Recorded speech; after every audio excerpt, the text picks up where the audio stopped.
as we rise and shout. It's time for What's Trending. What's Trending presented by Maersk, your e-commerce logistics shipping partner. Okay, Jarom, it is the 5 versus the 4. I got the rematch I wanted for BYU against Tech. It is number 20 BYU versus number 25 Texas Tech in the AP poll. What in the world are you expecting in part 2? Because it's been almost 2 months since these teams last played each other. I'm expecting revenge from BYU. I really am. BYU, as you mentioned, has wanted this. We heard from Ali Khalifa and Dallin Hall. They wanted this matchup. And now we have it. It's Andy Reid versus Patrick Mahomes as well. We know Andy Reid's in the gym. We've already seen that he's in the gym. We're just outside of it. Patrick Mahomes, I would expect him to be there as well, probably in town. The NWSL opener, part of which he and his wife, Brittany, are owners, right? They should be at this game. On a Thursday in Kansas City, so I'm expecting big things there. I wonder if someone's going to go off for 30-plus in this game, because Pop Isaacs had the regular season high of 32 against BYU until Javon Small had 34 on Saturday with Oklahoma State. And then yesterday, Darius Johnson goes off for 32. Will Pop Isaacs go off again? But a big storyline in this one, Spence, is that Warren Washington, the 7-footer for Texas Tech, who put up a season-high 19 points and 9 rebounds, is not playing for the 5th straight game and the 7th in the last 8. He is in a boot courtside. I talked to Sean Farnham later. At the time, I didn't know whether he was playing or not. We discussed the impact or lack thereof of Washington, but that's nice. Now, you think, oh, that's big time for BYU. Texas Tech beat Baylor without Washington.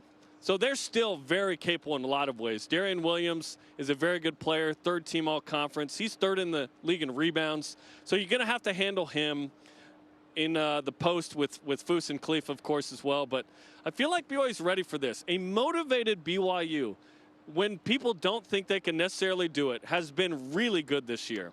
And they won at Kansas, who goes out yesterday, by the way.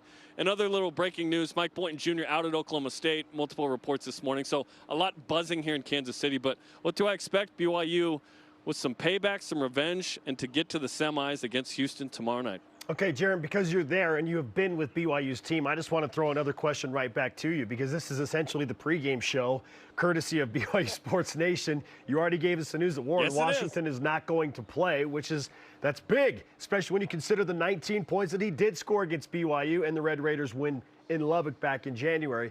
But is there any concern that BYU shows up this morning and feels any rollover fatigue from having to play against a scrappy and physical UCF team yesterday, and specifically Ali Khalifa, who is in the midst of fasting and Ramadan? Like, what sense do you get there about BYU's energy and if they have the physicality to compete 2 days in a row in the first game of the day?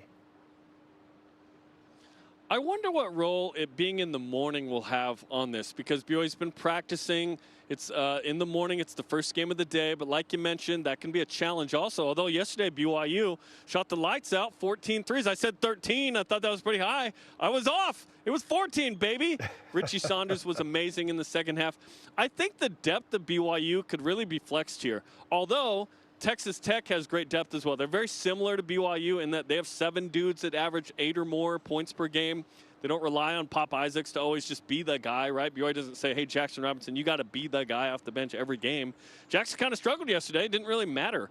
So we'll see if a rested Texas Tech has the legs that BYU does not, or if BYU's depth and motivation based on the newest motivation. Hey, we were the 5. We're not supposed to win this game, but this is kind of a 50-50 game. And in fact, Vegas has BYU as a favorite. Yes. Ken Palm, ESPN, they have BYU predicted to win this game. So let's go, man.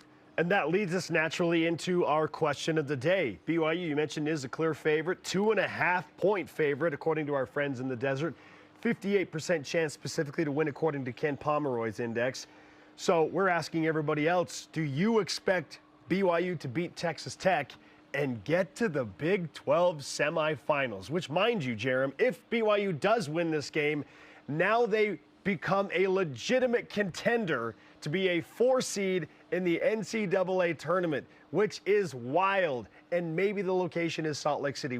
There are huge ramifications in this game for BYU as it pertains to March basketball. John Chaney on X answers with this: I do expect BYU to take this win. This is a good matchup, and BYU's team is clicking. Let's stay locked in. All right, Jarom, in 15 seconds or less, do you feel like this is a good matchup for BYU today? It's two similar teams, but a motivated BYU, as you've talked about throughout the season, and I agree, is very, very good at responding to that needed motivation. They'll do it today, I think.